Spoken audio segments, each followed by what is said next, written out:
Hello guys, good morning. Welcome sa aking YouTube channel, Mix Vlog.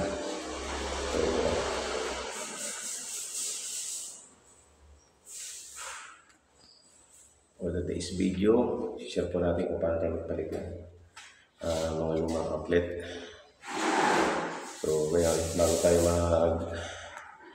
natin gawin yung pagpalit ng outlet, kailangan natin yung muna yung power supply. Ito yung breaker niya. So napaka-importante para safe tayo.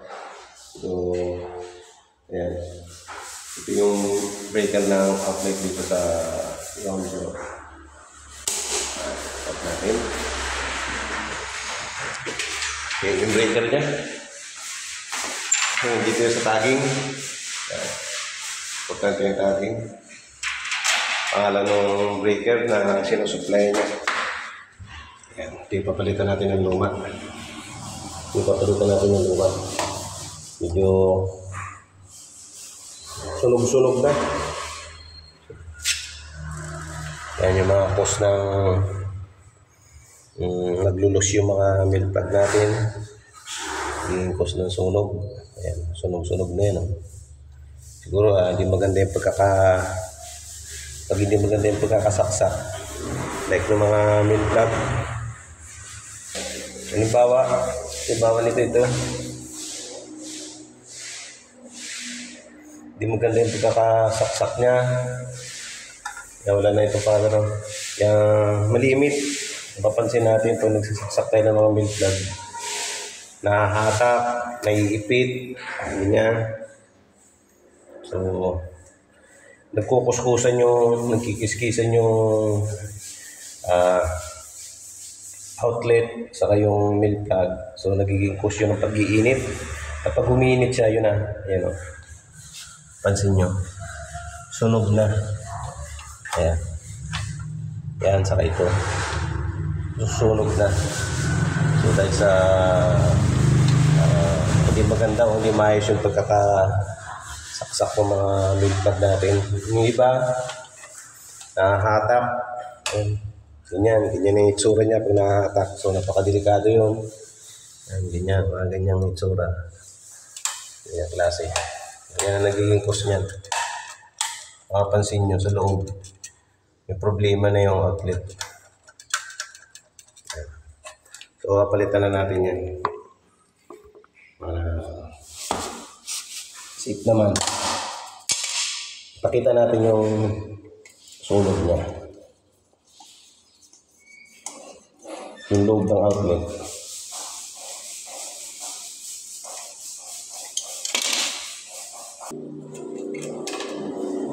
Yan.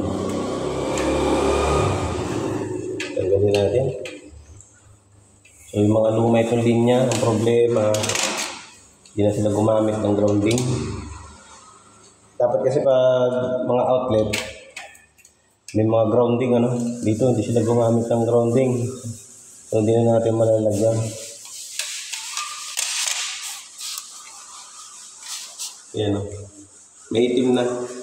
Papunta na sa pagkasunog. So kasi pwede mo rin itong amuyin Ayan amoy sunog na yung loob. Ayan. Umiinit yan.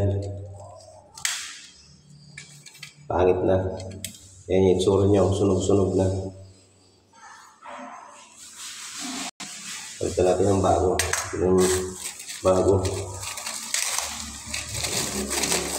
Maganda to, Panasonic.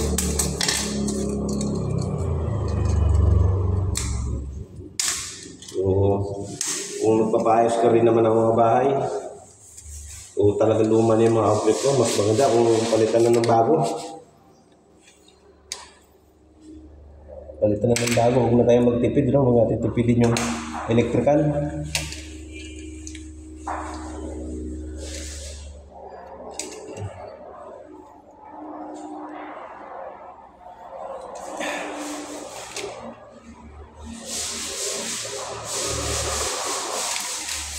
Yung iba, ayaw talaga, hanggang hindi sira yung ayaw palitan.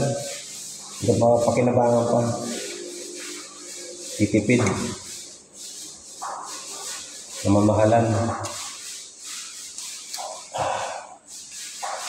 So ito yung isang set na ganitong outlet. Halos na sa ano na siya, 500. So may kamahalan nga rin naman. Pero ano mo yung pera kung masisira naman yung mga appliances mo. Okay.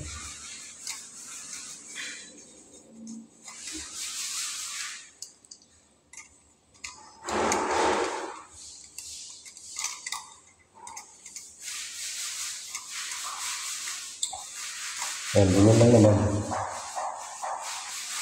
Ganyan lang naman kasimple.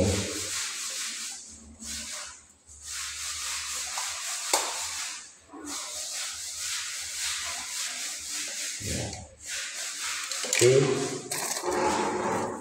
Ano natin? Ayan. So, ang ganda na. Ganun lang.